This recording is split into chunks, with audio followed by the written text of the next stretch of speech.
شروع کرتے ہیں اللہ کے بابرکت نام سے جو بڑا مہربان اور نہایت رحم والا ہے۔ تمام تعریفیں میرے اللہ رب العزت کے لیے ہیں۔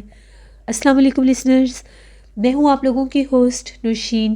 ویلکم ٹو مائی چینل خوفناک کہانیاں آفیشیل۔ میں امید کرتی ہوں آپ سب لوگ خیریت سے ہوں گے، جہاں ہوں گے خوش ہوں گے۔ میری طرف سے آپ سب لوگوں کو بہت بہت جمعہ مبارک۔ آج آپ لوگوں کے لیے میں بہت دلچسپ خوفناک کہانیاں لائی ہوں جنہیں آپ لوگ بہت پسند کریں گے۔ سلسلہ شروع کرتے ہیں آج کی خوفناک کہانیوں کا۔ بڑھتے ہیں آج کی پہلی خوفناک کہانی کی طرف۔ یہ خوفناک کہانی حسن شیئر کر رہے ہیں۔ حسن کہتے ہیں، میں کراچی کا رہنے والا ہوں اور آج آپ کے ساتھ اپنی زندگی میں پیش آنے والی ایک بہت ہی زیادہ ڈراؤنی کہانی شیئر کرنا چاہتا ہوں۔ آج سے 25 سال پہلے کی بات ہے۔ میں نے 10th کے پیپر دیے تو میں نے اپنے گھر والوں سے یہ کہا کہ مجھے چھٹیاں گزارنے کے لیے گاؤں جانا ہے۔ میرے ننیہال کا جو گاؤں تھا وہ بہاول پور سے آگے تھا۔ ہم لوگ جب بھی گرمی کی چھٹیوں میں جایا کرتے تھے ہم لوگ ٹرین سے جایا کرتے تھے۔ ابو نے میری ٹرین سے ٹکٹ بک کروا دی اور مجھے بہاول پور بھیج دیا ان لوگوں نے۔ جب میں بہاول پور پہنچا، رات کا ٹائم تھا۔ یہ پہلی بار تھی زندگی میں کہ جب میں وہاں پر اکیلا آیا تھا۔ میں ان لوگوں کو سرپرائز دینا چاہتا تھا، اس لیے میں نے امی کو منع کیا تھا کہ ماموں وغیرہ کو نہیں بتانا کہ میں وہاں پر آ رہا ہوں۔ بہاول پور اسٹیشن پر تو میں اتر گیا۔ رات کا ٹائم تھا، موسم بہت سخت خراب تھا، بارش شروع ہو گئی۔ اب مجھے گاؤں کا راستہ بھی پتہ تھا اور کس طرف جانا تھا یہ بھی پتہ تھا۔ جب ہم لوگ گرمی کی چھٹیوں میں آتے تھے تو اسٹیشن کے اوپر تانگے کھڑے ہوتے تھے۔ وہ جو تانگے ہوتے تھے وہ ماموں وغیرہ کو، نانا ابو کو، سب کو جانتے تھے، وہ ہمیں ان کے گھر لے جایا کرتے تھے۔ آج جب میں اسٹیشن پر اترا تو رات 2 بجے کا ٹائم تھا۔ مجھے پتہ ہی نہیں تھا کہ میرے ساتھ یہ ہو جائے گا۔ مجھے یہ تھا کہ شاید میں صبح صبح پہنچوں گا تو وہاں پر تانگے کھڑے ہوں گے تو میں گاؤں چلا جاؤں گا اور ان لوگوں کو جا کر جگاؤں گا۔ لیکن اس بار جو ٹرین تھی وہ راستے میں ٹرین 1-2 جگہ پر اسٹے زیادہ ہو گیا، کچھ پرابلم ہو گئی، اس وجہ سے ٹرین لیٹ ہو گئی۔ تو ہم لوگوں نے وہاں سے ٹائم سے ہم لوگ کافی لیٹ ہو گئے۔ 12 بجے پہنچنا تھا، 2 بجے تک ہم لوگ پہنچے۔ وہاں پر نہ کوئی تانگا تھا اور نہ ہی وہاں پر مجھے کوئی اور سواری نظر آئی۔ وہاں پر اکیلا مجھے ٹرین نے اس اسٹیشن پر اتار دیا۔ اب آگے مجھے اکیلے ہی جانا تھا۔ بارش شروع ہو چکی تھی۔ میں بہت زیادہ گھبرایا ہوا تھا کہ میں اکیلا کیسے جاؤں گاؤں میں۔ گاؤں اسٹیشن سے دور تھا، پیدل ہی چل کر جانا تھا میں نے۔ میں وہاں پر اسٹیشن پر ایک سائڈ پر ہو کر کھڑا ہوا۔ کچھ بارش نارمل ہوئی 2:30-3 بجے۔ میں نے وہاں سے چلنا شروع کر دیا۔ یہ تو مجھے پتا تھا کہ گاؤں میں لوگ جلدی جاگ جاتے ہیں۔ اللہ کا نام لے کر میں چلتا ہوا جا رہا تھا۔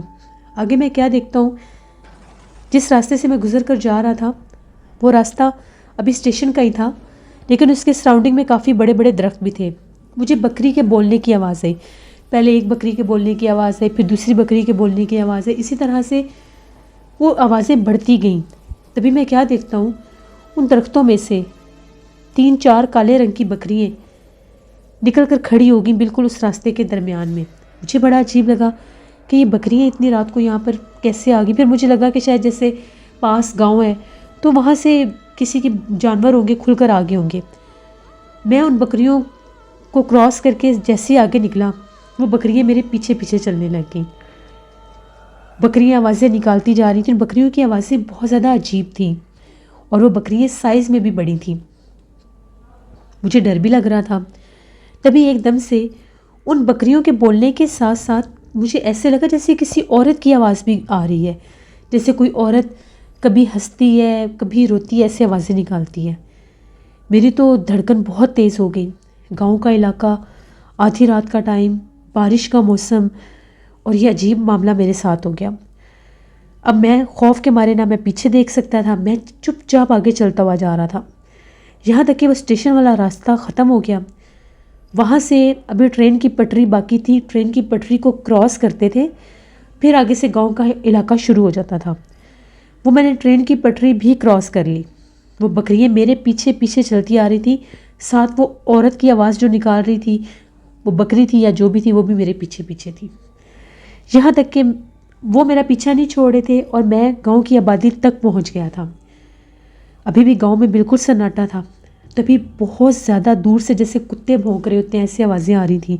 ڈر مجھے بہت لگ رہا تھا. نانا ابو لوگوں کا گھر مجھے پتا تھا کہاں پر تھا. اب نانا ابو لوگوں کا گھر تھوڑا ہی دور رہ گیا تھا. خوف سے میرے سے چلا بھی نہیں جا رہا تھا. پھر بھی میں بہت ہمت کر کے تیز چل رہا تھا. جیسے میں ابھی تھوڑا سا اور آگے گیا تو مجھے ایسا لگا وہ بکریاں بھاگی ہیں میرے پیچھے. اور جیسے وہ عورت بھی بھاگی ہے اور اس نے باقاعدہ میرا نام بھی لیا کہ رکو ہمیں بھی ساتھ لیتے جاؤ. اب جب اس نے میرا نام لیا تو میں سنبھال ہی نہیں سکا اپنے آپ کو. میں نے پیچھے پلٹ کر دیکھا کہ میرا نام کس نے لیا. ان بکریوں کے ساتھ وہ عورت تھی. اس عورت کی گلے والی جگہ پر بہت بڑا سوراخ تھا. اس کا چہرہ بے حد ڈراؤنا تھا اور بہت بڑا گائے کا جیسے چہرہ ہوتا ہے ایسے چہرہ تھا. ہاتھ اور پیر جو تھے وہ جانوروں کے جیسے تھے, جیسے بکریوں کے پاؤں اور ہاتھ ہوتے ہیں. ساتھ اس کے وہ 4-5 بکریاں تھیں. وہ بھی سائز میں بہت بڑی تھی, کالے رنگ کی بکریاں تھیں اور ان کی آنکھیں ایسے سپارک ہو رہی تھیں جیسے وہ چمک رہی ہیں, سرخ رنگ کی لائٹیں نکل رہی ہیں. یہ منظر دیکھنے کی دیر تھی.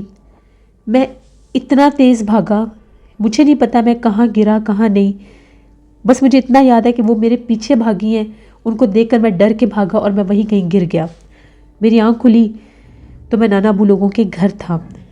میں بہت ڈرا ہوا تھا. ان لوگوں کو دیکھ کر میں ایک دم گھبرا گیا کہ پتہ نہیں میں کہاں پر ہوں. مجھے یہ بھی بھول گیا کہ میں آیا کہاں پر ہوں. پھر ماموں اور نانا ابو نے مجھے پوچھا کہ کیا ہوا ہے تمہارے ساتھ, تم بے ہوش ملے ہو.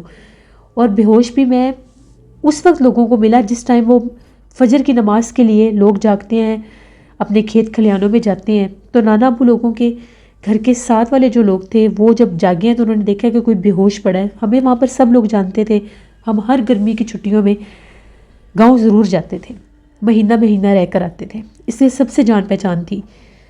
ان لوگوں نے بتایا کہ آپ لوگوں کا جو نواسہ ہے وہ بے ہوش پڑا ہے باہر, حسن بے ہوش پڑا ہے. مجھے اٹھا کر وہاں پر لے گئے. میرے جسم میں اتنا درد تھا کہ جیسے مجھے بہت زیادہ مارا گیا ہے. میرے باقاعدہ محسوس ہو رہا تھا کہ جیسے میرے ہاتھوں پیروں کی ہڈیاں جیسے ٹوٹی ہوئی ہیں. اتنی درد ہو رہی تھی, مجھ سے ہاتھ اٹھایا نہیں جا رہا تھا.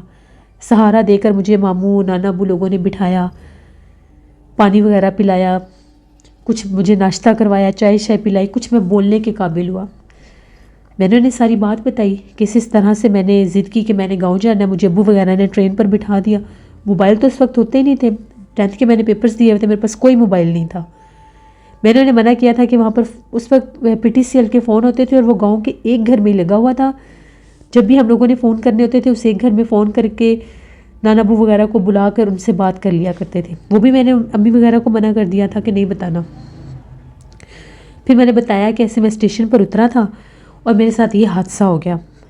تو نانی اماں, میری خالہ, میرے ماموں, میرے نانا جی, ان لوگوں نے یہ بتایا کہ گاؤں کا جو ریلوے اسٹیشن ہے اس سے آگے کا جو علاقہ ہے جہاں سے اسٹیشن سے گاؤں کی طرف آتے ہیں وہ بہت زیادہ آسیب زدہ ہے, کیونکہ وہاں پر بہت بڑے بڑے درخت ہیں, جیسے جھاڑیاں, جنگل کا حصہ ہے. تو وہ جو وہاں پر اس حد تک جنات اور آفتے ہیں کہ وہ باقاعدہ اس اسٹیشن کے اوپر انسانوں کا روپ لے کر بیٹھے ہوتے ہیں. عورتیں, بے تحاشا عورتیں بیٹھی ہوتی ہیں. اور وہ میرے پیچھے لگ کے مجھے انہوں نے اکیلے دیکھا, وہاں پر کوئی تھا نہیں. نانا جی کا یہ کہنا تھا کہ یہ جو جنات ہوتے ہیں یہ پہلے اکثر بکری کے روپ میں آتے ہیں. ان کو چھلاوا بھی بولا جاتا ہے, جو بکری کے روپ میں تھے. اور وہ جو عورت نما مخلوق تھی وہ جنی بھی ہو سکتی ہے اور کوئی چڑیل بھی ہو سکتی ہے.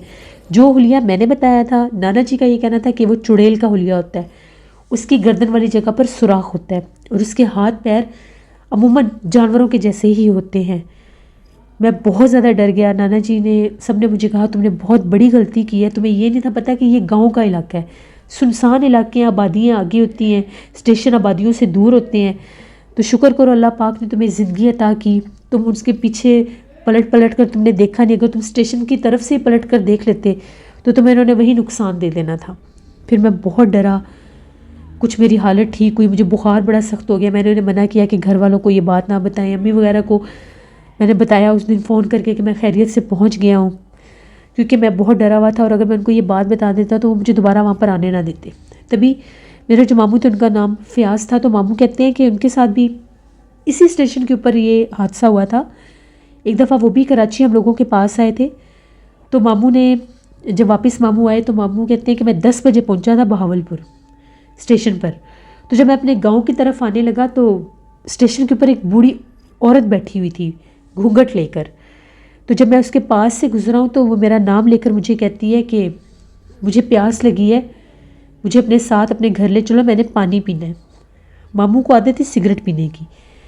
ماموں کہتے ہیں کہ پہلے تو میں نے اس کی بات کا جواب نہیں دیا, پھر اس نے رونا شروع کر دیا کہ بڑی دیر سے پیاسی بیٹھی ہوں تو تم ہی ایک مسافر نظر آئے ہو, میں فلاں فلاں گاؤں کی ہوں, مجھے ساتھ لے جاؤ, میں نے پانی پینا ہے.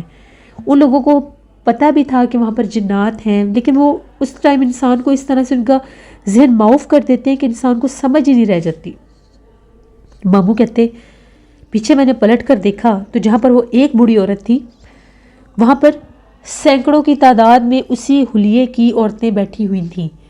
ان کے اتنے خوفناک چہرے تھے, ان کی ماتھے کے درمیان میں ایک ایک آنکھ تھی, زبانیں باہر نکلی ہوئی تھیں اور وہ بے تحاشا ڈرامنی تھی. ماموں کہتے ہیں جب ماموں نے سگریٹ لگائی ہوئی تھی, ماموں کہتے ہیں جیسے میں نے وہ سگریٹ پھینکا وہ چیخیں مارنے لگی اور جیسے چھوٹے چھوٹے شعلے ہوتے ہیں اس طرح سے وہ ہوا میں غائب ہوگی. ماموں بہت زیادہ ڈرے, گھر بھاگے پہنچے. 1 ہفتہ ماموں کو بخار آ تھا اور 1 دن وہ بے ہوش رہے تھے. نانا جی نے پھر ان کو دم کروایا تو جو بزرگ تھے ان کا یہ کہنا تھا کہ وہ جو بوڑھی عورت تھی وہ چڑیل تھی اور وہ پورا ان چڑیلوں کا قبیلہ تھا. وہ جب بھی کسی انسان کے سامنے آتی ہیں پہلے وہ ایک کے روپ میں آتی ہیں, اور جب کوئی انسان ان کی طرف راغب ہوتا ہے, ان کی طرف دیکھتا ہے تو وہ ہزاروں کی تعداد میں بیٹھی ہوتی ہیں. پھر ماموں کبھی بھی رات کے وقت اس سائڈ سے نہیں آئے, اور میرے ساتھ بھی ویسے ہی ہوا. پہلے وہ کالے رنگ کی بکریاں اور پھر وہ ساتھ عورت بھی تھی. آج 25 سال اس بات کو ہو گئے ہیں, آج تک میں وہ رات نہیں بھول سکا. آج بھی جب مجھے وہ دن یاد آتے ہیں تو میرے رونگٹے کھڑے ہو جاتے ہیں. ماموں کے ساتھ میں دن کے ٹائم اسٹیشن کی طرف بھی گیا. ماموں کے کچھ دوستوں نے سامان بھیجا تھا, وہ لینے جانا تھا. میں نے ماموں کو وہ جگہ بھی دکھائی جہاں سے وہ بکریاں میرے پیچھے لگی تھیں اور ساتھ ان کے وہ عورت بھی تھی.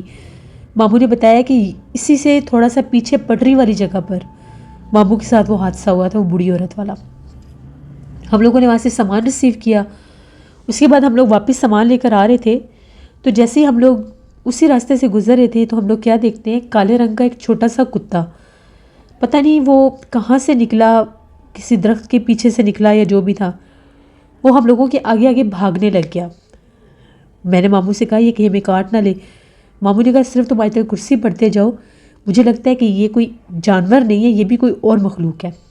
وہ عجیب و غریب حرکت کر رہا تھا, تھوڑا سا بھاگتا تھا, کھڑا ہو جاتا تھا, پیچھے پلٹ کر ہمیں دیکھنے لگتا تھا. جیسے ہی ہم لوگ 2 قدم آگے بڑھاتے تھے وہ پھر بھاگنے لگتا تھا, پھر کھڑا ہو کر ہمیں دیکھنے لگتا تھا. وہاں پر جہاں پر پٹری ختم ہوتی تھی اس کے کونے پر ایک درخت تھا. وہ درخت تھوڑا ٹیڑھا سا تھا, پتہ نہیں وہ تھا کس چیز کا درخت, پیپل کا تھا یا کون سا تھا. وہ بنا ہی درخت قدرت کی طرف سے ایسا تھا, وہ تھوڑا سا ٹیڑھا تھا اور ایک سائڈ سے جھکا ہوا تھا. ہم لوگ اس درخت کے پاس پہنچے تو وہ جو بلیک کلر کا جو ڈاگی تھا, ہم لوگ آیت الکرسی پڑھ رہے تھے, وہ ڈاگی ہم لوگوں کے سامنے اس درخت کے پاس گیا اور غائب ہو گیا. یہ دن کے ٹائم ہم دونوں نے یہ چیز دیکھی. ماموں نے کہا کہ پیچھے پلٹ کر نہیں دیکھنا, تیزی سے چپ چاپ یہاں سے نکلو. ہم لوگ جب اس درخت کو کراس کر کے آگے گئے تو اس درخت کے اوپر سے اتنی ڈرامنی ہنسی کی آواز آئی جیسے کوئی مذاق اڑانے کی سینس میں کوئی ہنستا ہے. ماموں نے کہا کہ پیچھے بالکل بھی نہیں دیکھنا, سیدھے چلتے جاؤ. ہم لوگ گھر آئے, گھر آ کر یہ بات ماموں نے کہا کہ نانا جی کو نہیں بتانی, کیونکہ وہ بہت ڈانٹتے تھے. وہ کہتے تھے کہ اسٹیشن کی طرف پیدل مت جایا کرو, اگر جانا بھی ہوتا ہے تو موٹر بائک لے جایا کرو, یا سائیکل بھی ہوتا تھا ان کے پاس ایک, یا سائیکل لے کر جایا کرو. جو انسان پیدل وہاں پر جاتا ہے وہ راستہ ذرا لمبا تھا تو وہ سارا راستہ ہی آسیب زدہ تھا. وہ جتنی بھی اسٹیشن سے لے کر گاؤں تک کا جو راستہ تھا وہ ساتھ ساتھ پٹری بھی چلتی ہے ٹرین کی, لیکن ٹرین رکتی اسٹیشن پر ہی ہے, وہیں سے وہ پیسنجرز کو لیتی ہے, وہیں پر اتارتی ہے.